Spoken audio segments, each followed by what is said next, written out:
Welcome to Randy's Old Time Radio Shows. Today, we journey into the distant future with 2000 Plus, America's very first adult science fiction radio series. Before Dimension X or X-1, this groundbreaking program brought listeners tales of space travel, robots, and scientific wonders gone wrong. Each episode was a bold look at tomorrow, told through the fears and hopes of the atomic age. Buckle up. Your adventure into the unknown starts now. Out of the night, the rocket. Under my knife, the skull. 2000 Plus. Science fiction adventures from the world of tomorrow. The years beyond 2000 AD. 2000 Plus presents The Rocket and the Skull.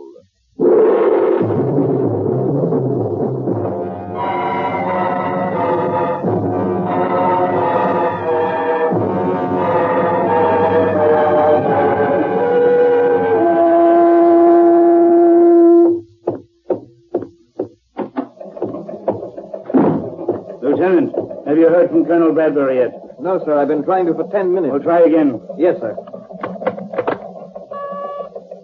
B for base to R for rocket. B for base to R for rocket. Come in, R for rocket. Every time Bradbury's more than 5 minutes late, I get the jitters. He's too important for this project not to know where he is every moment. Yes, sir. B for base to R for rocket. Come in, R for rocket. Try a scanner beam. He should be on the all-clear level out of Detroit. Yes, sir.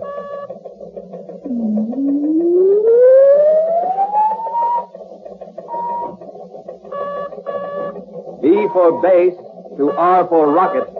Come in, R for rocket. We can't afford to have anything happen to him.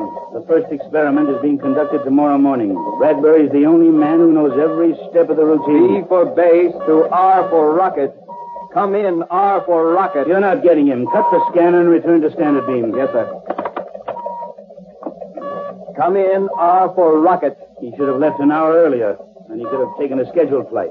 But no, he has to work up to the last minute and then fly his own plane to get here in time. B for base to R for rocket. R for rocket. B for base. This is R for rocket. Oh, there he is, sir. Beam contact at 14 over 6. He's about 80 miles out of Detroit. Give me that mic. Brad, this is General Hilton. Are you receiving me? Go ahead, General. What happened? We couldn't contact you. Had some trouble with my stabilizer. Thought I might have to land. But it's okay now. Are you sure? We can't have anything happen to you. Don't worry, sir. The first experiment is being conducted tomorrow morning. Everything is ready for you. Good. The entire general staff will be there. Maybe the president himself. Is there anything you want me to have done before you come in? Brad, anything you want done? Hello, R for rocket. I'm not getting a response. B for base to R for rocket. Come in, R for rocket. That's funny, sir. He was receiving clear as a bell. Come in, R for rocket. He said the stabilizer had been acting up. That can mean a lot of trouble at 700 miles an hour. What's that? Automatic distress signal, sir. Coming from Colonel Bradbury's plane. Hello, Crash Central. This is B for base. Automatic distress signal coming in on channel 420. Colonel Bradbury flying a rocket jet X-93. Take. It stopped. B for base to Crash Central.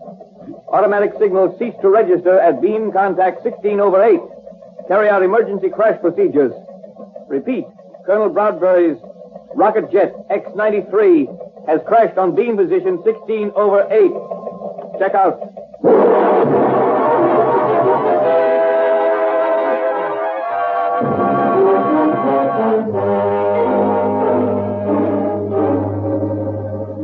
I'm glad you were able to get here, General. We're going to operate very shortly. Doctor, it's a miracle he's alive. It will be more of a miracle if he's alive 1 hour from now. You've got to save him. He's an important man. Yes, the White House called, and so did the Pentagon. We know Colonel Bradbury is important, but a shattered skull is very difficult. I know you'll do all you can. Stay right here, General. We'll keep you informed.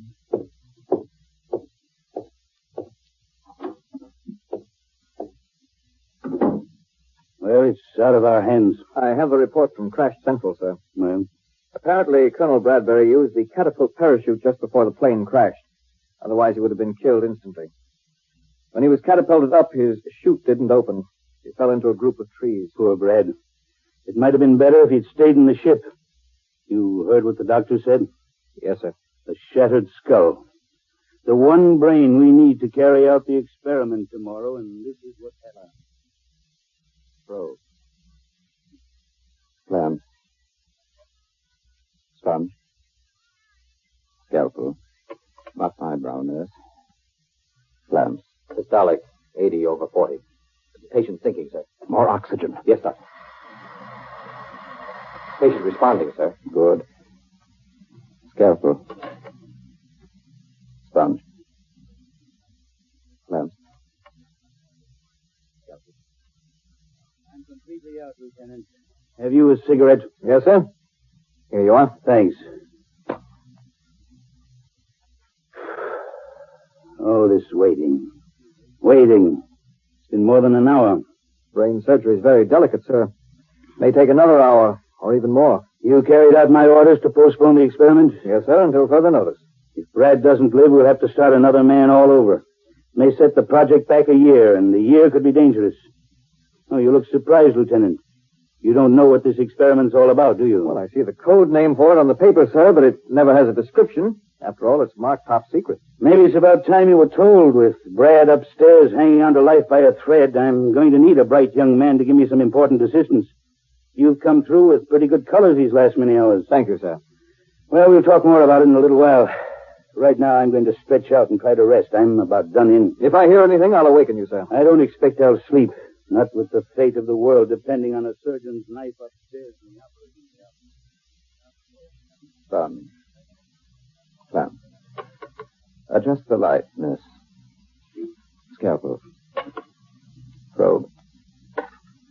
Yes, quite a bone fragment. Sponge. Clamps. Systolic, 70 over 40. Oxygen again. It's pure oxygen now, sir. Nurse, prepare for transfusion. 60 over 40. Patient thinking, sir. That's right, nurse. Go ahead, Dr. Bourne. Hurry. Condition same, doctor. He's getting the transfusion. Let me help you, Dr. Bourne. There. Well? Systolic, 80 over 40. Good. He's responding. All right. Scalpel. Probe. Clamp. Too nervous even to rest. How long has it been? Almost 2 hours, sir. 2 hours. Just about now, the general staff would be arriving, and Brad would be checking everything for the experiment in the morning. Lieutenant, have you any guess about that experiment, about what it is? Well, my guess is it's about a new kind of aircraft. Oh, why do you say that? Well, just because it's an Air Force project. Well, I wouldn't say you were warm, but you aren't cold either. The experiment and the reason it's so important concerns a rocket to the moon. A rocket to the moon? But why, sir? Why send one there? Who controls the moon controls the world. If we had rockets on the moon, we could compel peace on Earth. The United Nations would press a button and wipe any aggressor off the face of the Earth. That means space travel. You don't mean that we... No, Lieutenant, we haven't found the way to send rocket ships with human beings through space, not yet anyway. But the rocket we're experimenting with is a two-way rocket. It can land on the moon and return from the moon, all electronically controlled from the Earth. Sounds fantastic, sir. Oh, it's quite feasible, I assure you. But we have reason to believe that we're not the only nation thinking of this. Time is of the essence. Colonel Bradbury knows more about operating these rockets than any man alive. And just on the verge of the experiment, this has to happen. Quiet. General Hilton. Yes? Dr. Riggio asked me to take a message down to you from the operating room. Brad. He's dead, isn't he? No, General. He's still hanging on. Dr. Riggio says that he now has a 30% chance of surviving. Thank God. Part of Colonel Bradbury's skull has been fragmented. A head plate will have to be put on. Because of the size of the area, a new metal alloy plate will be used. It'll take at least 5 or 6 more hours. Dr. Riggio suggests you go home, General, where you'll be more comfortable. The hospital will phone you if anything happens.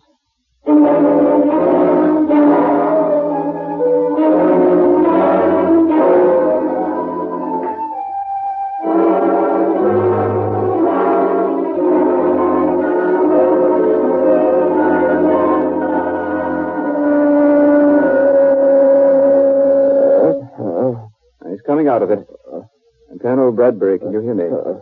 This is Dr. Riggio. Nurse, open the blinds a little. Good.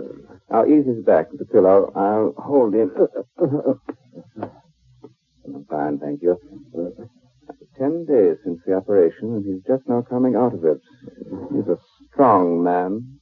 Almost any other person would have died. Colonel Bradbury.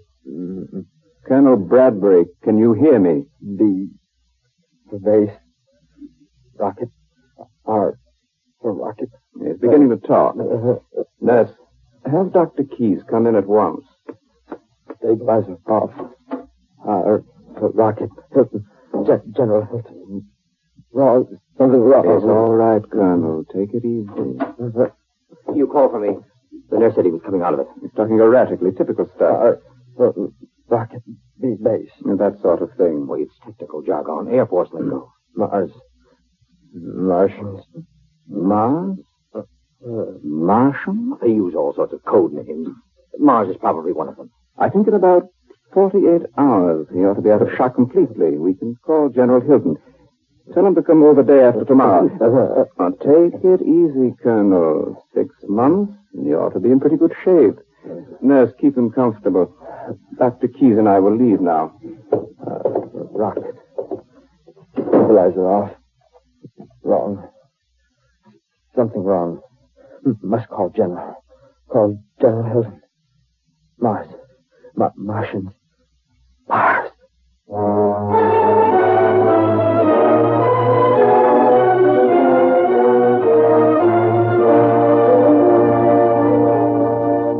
Now read that back to me, please. Memorandum to General Staff. 1. The new experiment is tentatively planned for April 3rd, 2000 plus 6. 2. All security measures have been taken. 3. Although severely handicapped by Colonel Bradbury's absence, newly trained specialists will endeavor to fill the gaps. Anything more, General? No, Lieutenant. Sorry, I should say no, Captain. You like that extra bar? I certainly do, sir. Well, you've earned it, Bob. You've been a great help to me. Okay, note the memo is top secret and send it facsimile to the Pentagon. Oh, I'll take it. Never mind. General Hilton. Who? The President. Oh, yes, Mr. President. Of course, sir. Well, I've just prepared a memorandum, but that's only 2 weeks, Mr. President. We assumed about 60 days. Oh. Yes, sir. We'll work day and night to do it. Thank you, Mr. President. Captain, change the date in the first paragraph of the memo. The new experiment is to take place in 2 weeks. General, that's almost impossible. I know it and you know it. But there's one man who doesn't know it, and he says it's got to be done. I'm not disposed to argue with the President of the United States.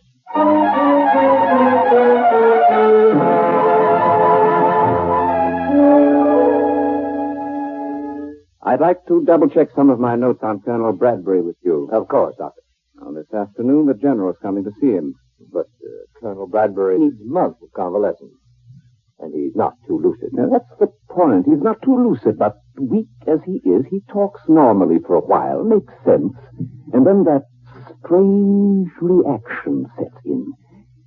I've observed it myself 3 times. Well, head injury cases are quite unpredictable. Yes, perhaps, but according to my notes, Colonel Bradbury's strange reaction has taken place always either at 10 a.m. or 5 p.m. Of the 3 instances I've observed, 2 have been at 10, 1 at 5. Well, that is unusual. And in each instance, well, I can see him now in my mind's eye. He's sitting or lying in bed, talking quite sensibly, although in a weak voice. Suddenly he becomes tense. He grimaces as if his head were in pain. He even clutches the bedclothes with tight fists. He appears to be rigid. Then, after a few minutes, invariably comes a flood of disjointed, disconnected sentences about messages, emergency, crisis, fate of the world, and Mars. Now, General Hilton is going to visit the Colonel this afternoon at about 5 o'clock. And you expect the Colonel to have another strange reaction? I don't know. Well, surely General Hilton realizes that a man who's had severe surgery I can't tell what the General will realize, but my fear is that he may feel the Colonel is not improving as well as he might, and he may call in other doctors. But we're doing everything humanly possible. That is the irony of the situation.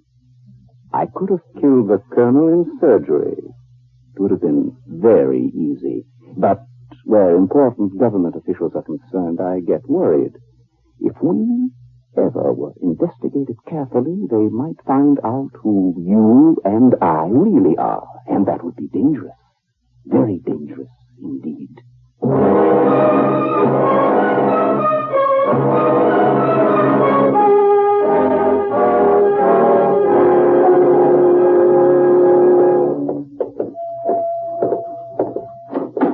In here?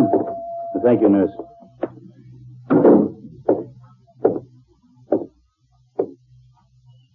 Hello, Brad. Hello, General. Understand you wanted to see me. I came as soon as I could. Sit down. Sure, Brad. Don't worry about me. Brad, we're rescheduling the experiment. Do you feel up to answering a few questions about it? Experiment. Something to tell you. Sure, Brad, sure. I know there's a lot you want to tell me, but well, you're still a sick guy, so suppose I just ask you a few questions and you answer them yes or no. That'll save your energy. Time. What time is it? Why, it's a few seconds before 5 o'clock. Why? Coming. Message coming. Message coming. What message? Trying to tell you. Couldn't tell anyone else. Mars. Martians. Mars? Martians? Trying to tell me what? Brad, for heaven's sake, what's the matter, Brad? Nurse! Doctor! Something's happening to Colonel Bradbury. Hurry! Hurry!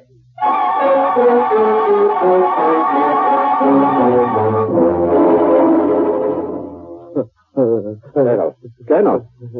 Dr. Riggio, can you hear me? Mars. General Hilton is here, too. You remember? I'm sorry, General. Strange things happen to the human mind. His skull is a metal plate. Mars. Calling Mars. Earth calling Mars. Message. It's like a fit. Look at him. Agent reporting. Urgent. Calling Mars. You are received. Mars receiving your call.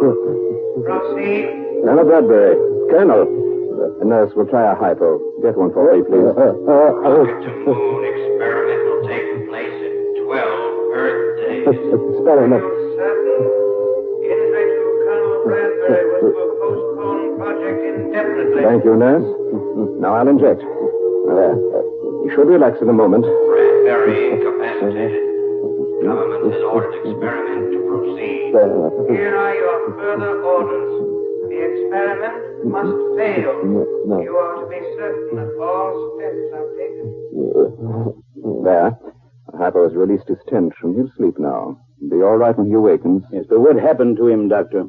I'm not certain, General, but in a few days we may be able to tell more. I know you're doing everything possible, Doctor, and we're grateful for your saving Brad's life. But mightn't it be wise to call in some specialists, some other doctors for consultation? There's so much information and advice we need from Colonel Bradbury. Call in other doctors?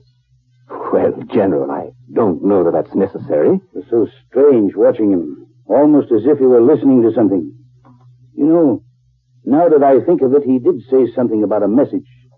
Do you think there's any connection? I hardly think so, General. After all, we didn't hear anything. No. I'm afraid it was just the erratic talk of a sick and injured brain.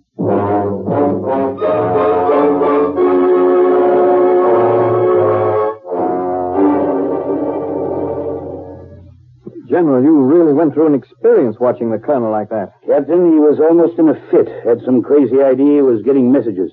Messages? Just hallucinations. He was off his rocker for a while. I'm afraid I was a little brusque with Dr. Riggio. He's a fine man, but I'd feel better if some other medicos looked at Brad, too. Arrange for some specialist from Army Medical to examine him, will you, Captain? Yes, sir. I'll do it promptly. And one thing more. On the experiment file, you'll find it. General Hilton's office. One moment, please. For you, sir. Pentagon, Intelligence Section. Intelligence? Well. Hello, General Hilton. Yes? Yes? Are you certain? Well, have the President and the Chief of Staff been informed? Good. Yes, I'll be over in 15 minutes. Right. Order my car, Captain. Things are happening. Yes, sir. General Hilton's car, stand by at west entrance. What thing, sir? Intelligence reports that the Eastern Alliance is definitely planning a moon rocket for blastoff in 6 days. You know what that means if they get there before the United Nations. 6 days, and we won't be ready for 14 days. We really wanted 3 months. That's right. But how? Somehow they must have found out about our experiment and have agents that feed some of our vital data. That's what the emergency meeting is about.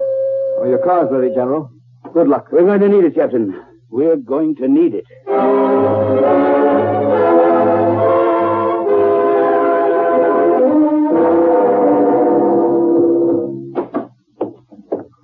Keys. Dr. Keys. Have you heard? What is it? Some other doctors are examining Colonel Bradbury. Yes, I just met them. What? Of course, I gave them permission. I had no choice. General Hilton requested it yesterday. Who are they? That's just it. Army medical. Army. How you can be so cold and calculating in surgery and so nervous now, I cannot understand. Your record here is flawless. Your operation on Bradbury is superb. No suspicion will attach to you or to me. If we conduct ourselves in a normal and professional manner, what is the risk? But they are the Army. Now, that means an intelligence section. They have routines about these things. We have no choice but to keep up appearances. I know.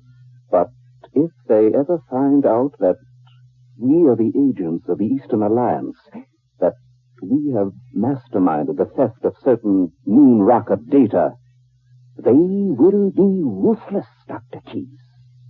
Ruthless.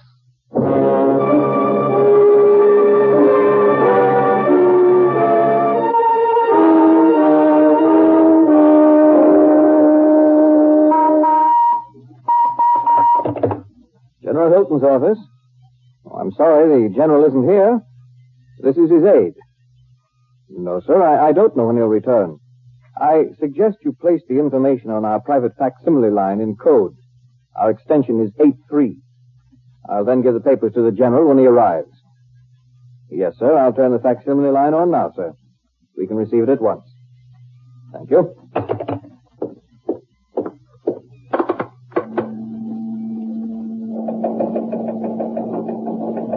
It's coming in now. Report regarding Colonel Bradbury. Item 1. Good heavens, Dr. Reggio. Item 2. The metal plate surgically applied to Colonel Bradbury's skull. The metal skull plate. Martian voices. So that's what the Colonel's hallucinations are. It's fantastic. There, the message is ended. We must move quickly. Very quickly. Military police. Hello, General Hilton's office. At Central Hospital, there are 2 staff doctors, Dr. Reggio and Dr. Keys. Right. Place them under arrest at once. Hello? Message headquarters, please. This is General Hilton's aide. When the General returns, tell him I'll be at Central Hospital talking to Colonel Bradbury.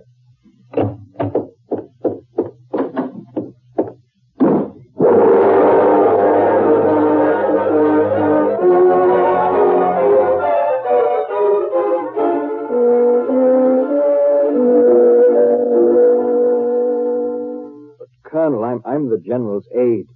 You can describe the voices to me. Now, what happened? My whole head vibrates. Very painful. Then I hear voices. What do they say? They're talking to Mars. Martians. Martians. Well, apparently the metal plate on your head somehow picks up certain high-frequency radio waves. At least that's the theory of the Army medical experts. But the Martians, they want to stop the moon rocket. Enemies from another world. No, Colonel, you can't really believe that. You must have misunderstood. The real enemies are the Eastern Alliance, but their agents have been caught. Their moon project won't take place for a long time as a result. Now, you just take it easy, sir. The Army is going to track down that wavelength that bothers your head. Then you'll recuperate peacefully. But, Captain, it's true. Excuse me, sir. It's almost 5 o'clock. I've got to be going, sir. Just take it easy, please.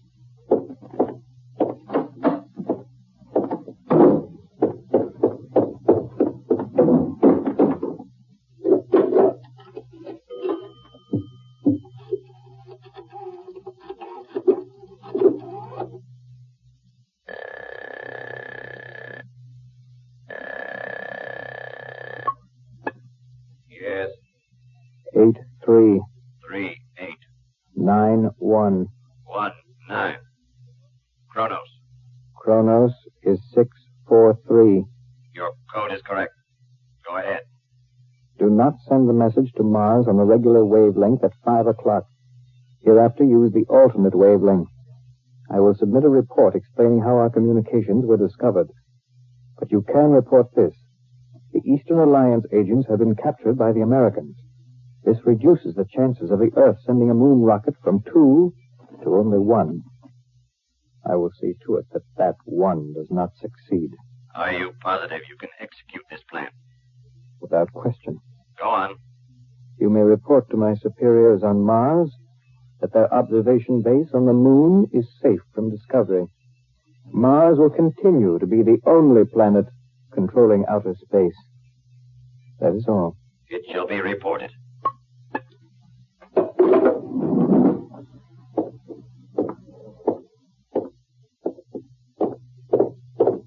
Captain, I just read that facsimile message in my office. Came as quickly as I could.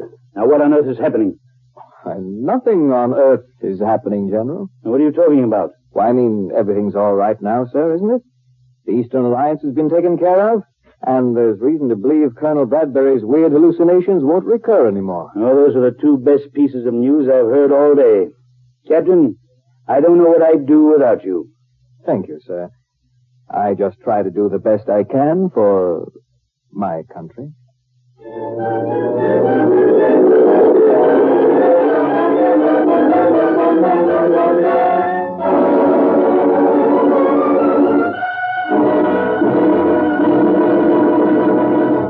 Next week, another exciting adventure from the world of tomorrow, from the years beyond 2000 AD. Be sure to listen. 2000 Plus is produced by Dreyer and Renolson Productions Incorporated. In today's cast, Arnold Robertson portrayed General Hilton, Bill Griffiths was the lieutenant, Gregory Morton was Dr. Riggio, Nat Poland was Colonel Bradbury, and Merrill Jones was Dr. Keyes.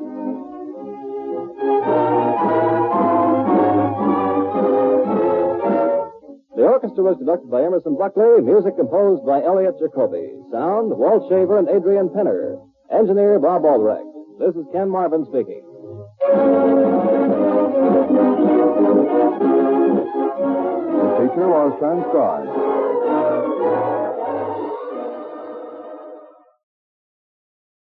Well, folks, that's all for this episode here on Randy's Old Time Radio Shows. Now, bringing these golden oldies back to life takes no small amount of time and effort from our good friend Randy, cleaning up the audio, converting the files, and making sure each show has the best audio possible.